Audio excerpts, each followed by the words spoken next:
primi eventi ufficiali, se non il primo, tra i primissimi. Oggi è presente qui il Questore di Verona, una presenza importante per ribadire il concetto forte di legalità anche all'interno di questi territori che sappiamo, insomma, sono ricchi di investimenti e anche di tentativi, ovviamente, di infiltrazione. Sì, assolutamente. Oggi, come spesso ho detto, la sicurezza non è più soltanto un'attività delle forze di polizia.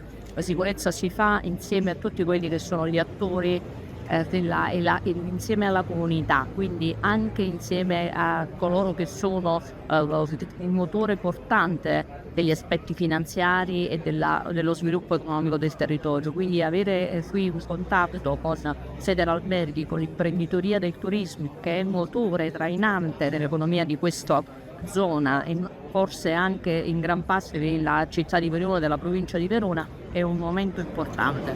Non a caso sono stati scelti temi legati proprio ai temi economici, finanziari, per far conoscere ai soci di Federalberghi non solo che esistono strumenti legali per poter continuare la crescita e lo sviluppo di questi territori. Assolutamente sì, e diciamo che l'attività imprenditoriale, la sana imprenditoria costituisce uno dei primi anticorpi rispetto alla possibilità e ai tentativi di infiltrazione. Il territorio veronese è un territorio che dal punto di vista appunto finanziario e economico, proprio per il spirito di sviluppo che sta avendo, è un territorio sicuramente attrattivo dal punto di vista della criminalità organizzata, per cui muoversi in anticipo, cercare di prevenire e creare appunto dei saldi rapporti proprio con l'imprenditoria è un momento fondamentale della nostra strategia di prevenzione.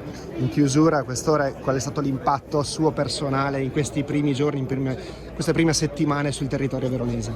Assolutamente positivo, anzi oserei dire anche oltre le previsioni.